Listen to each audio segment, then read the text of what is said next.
Welcome into Mavericks Today by Chat Sports. I'm Jeffrey Cooperstein. The Mavs take a 2-1 series lead against the Oklahoma City Thunder. And on today's show, I kind of wanted to break down just how they did it. It was a fantastic, I would say, gutsy performance from the Dallas Mavericks. So I can't wait to talk about it as the Mavs took a 2-1 series lead over OKC. And if you didn't join us on Saturday, please be sure to join us tomorrow night for a Mavs vs. Thunder Game 4 watch party. 8:30 tip-off. We'll be going live about 8:15 p.m. Central or so. So be sure and join us. Myself and Harrison Graham will have you covered about 15 minutes before tip-off, and we'll have a little post-game as well. So if you haven't already, please hit that subscribe button. And without further ado, let's get into today's show. I think the number one thing that I had to take away from in Game 3 was how gutsy Luka Doncic's performance was against the Oklahoma City Thunder. We know that he's dealing with a bunch of different injuries and whatnot, but for him to put up this stat line in 39 minutes, 22 points, 15 rebounds, 5 assists, 7 of 17 from the field, it's not amazingly efficient, but it's not bad either. 1 of 4 from 3, and the 1 of 4 from 3, while you may look and say, Coop, it's 25%. I'll counter with this. It shows growth in Luka that he knows his three-point shot isn't working right now, and so he took less of them. Only took 4 3-pointers. And I think that was a real indication of what Luka knew he had to do to win this game. And I loved his defensive tenacity as well. He was getting hounded by Lou Dort the entire game. And look, we know Luka's banged up. We know he's got the sprained knee. We know he's got the sore ankle. And he's just playing through it. They listed him as questionable on the injury report. There was no way in hell he was sitting in that game. He won't sit a game this playoffs as long as he literally God forbid, doesn't tear a ligament or something. Luka's going to be out there, man, and he's going to give it his all. His all may be what he gave us there in Game 3, but I think as long as he's given us 100% effort, that's all I really need to see from the man, because I don't think anyone should ever question his competitive spirit again after that kind of performance that he put in there in Game 3. Number 2, can we talk about PJ Washington? This guy has been unreal for the Mavericks in this series. In Game 2 and 3, he's been the best player on the team, and he has saved them more or less in this series. Not only on the defensive end, where PJ Washington has really excelled, on the offensive end as well. Team leading 27 points, 6 rebounds, 11 of 23 from the field, and 5 of 12 from 3. If you're getting 5 of 12 from 3 from PJ Washington, chances are the Mavericks are going to win a lot of ball games, man. That's just how it's going to be.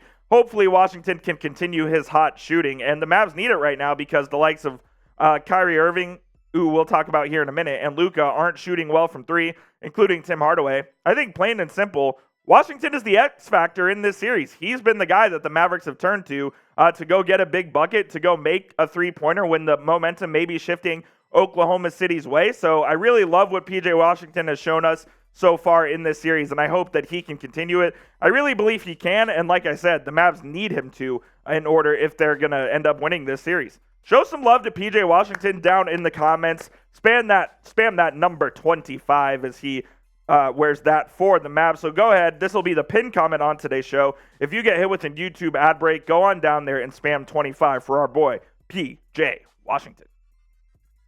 Number 3. Derek Lively made them pay, especially late when the Oklahoma City head coach Mark Daignault decided he was going to play Hack-a-Lively.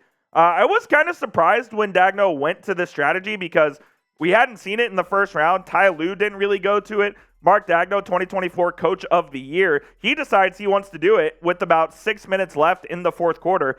And Lively went 6 of 8 from the line there. I believe he was 8 of 12 total, but in the fourth he was 6 of 8. And you cannot ask for more. He was a 50% free throw shooter throughout his rookie season in the NBA. If you're going 75% there in the fourth quarter, all more power to you. So shout out to Dereck Lively.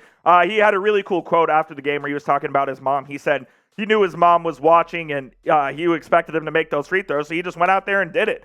There was also the funny clip where Chet was trying to foul him. He was running away. Apparently, Jason Kidd talked to him about that and said, hey, man, let him foul you and go make the free throws. I think Lively has all the confidence in the world that he can knock those free throws down, and free throws are just a mental thing for him. And look, he came up big. The Thunder tried to implement a strategy to make the Mavericks pay, and Lively made them pay by knocking down those all-important free throws. The Mavs won 105-101. Lively 6 free throws made a huge difference there in the fourth quarter.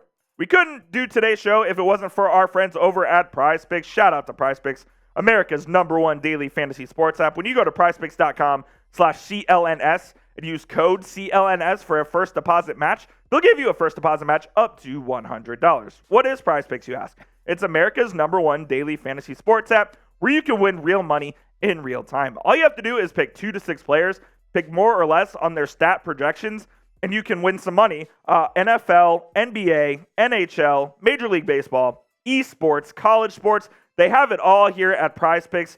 But the special that I wanted to talk to you guys about today, this is a doozy. Caitlin Clark making her WNBA debut. They have this right here. If you get more than half a point, I think Caitlin Clark's going to score more than half a point in her WNBA debut. You compare that with another projection, so you basically get a free entry there to start off on the right foot. Just make sure you do it with our friends at PrizePicks. When you go to prizepicks.com/CLNS, use code CLNS for a first deposit match up to $100. It is PrizePicks, daily fantasy sports made easy. That link will be made clickable in the comments and the description of today's show. Shout out to PrizePicks for bringing us this episode of Mavericks Today.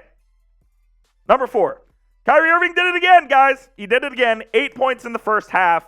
But he came up huge in the second half with 14, including in the fourth quarter, where he went 4 of 4 for 8 points. You can't say enough about Kyrie Irving, man. The guy is he's a fourth quarter killer. He's doing it all season long, and the Mavs really needed him to step up there in the fourth when they weren't getting a ton of offense, and Kyrie did it. He had a couple of fadeaways that in the fourth quarter, there's only one person on planet Earth that can make those shots, and it's the guy wearing number 11 for the Dallas Mavericks and Kyrie Irving. He is so crafty with the ball. Sometimes he's completely unguardable. He's one of the most skilled offensive players, frankly, that I've ever seen. And I absolutely love watching Kyrie Irving play this game, man. And I'm so glad he's a Dallas Maverick, especially when Luka doesn't have it that particular night. And who knows if he's going to have it on any given night, given his injury status right now. You need a guy like Kyrie Irving to step up. This is exactly why you went and traded for him at last year's trade deadline from the Brooklyn Nets. You needed a guy that when your star player doesn't have it, you have a guy that does. Fortunately, Kyrie Irving had it when it mattered most, as did PJ Washington. But shout out to Kyrie, man. He's been doing it in the fourth quarter all season long. I believe he leads the postseason in fourth quarter points with Jalen Brunson. I think he's second behind Brunson. So shout out to Kyrie, man. He's just doing it right when the Mavericks need it the most.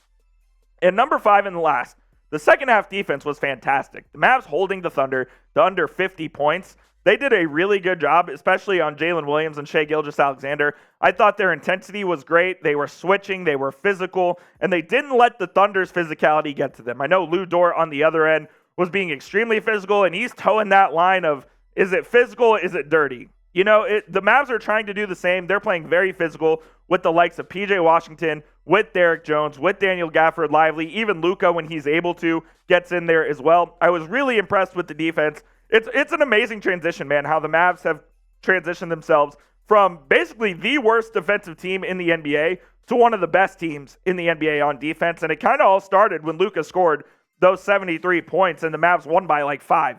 I think that Jason Kidd knew this team had to get better on defense, as did GM Nico Harrison and Mark Cuban. So they went out there at the NBA trade deadline and made the necessary acquisitions to go intensify this team, basically. And I believe that PJ Washington and Daniel Gafford are 2 catalysts, but the team's really picked up the intensity on the defensive end, and you absolutely love to see that if you're a Dallas Mavericks fan. Let me know down in the comments, what is your confidence level in the Mavericks right now? Scale it 1 to 10 down in the comments. I'm going to go 8, guys. I think they could win this series in 5. I really do. I feel extremely confident in this team. If they get game 4, I think they're going back to Oklahoma City, and they're going to win this thing in 5 games. But let me know down in the comments what you think. Scale it 1 to 10, your confidence level in Luka and the Mavs right now.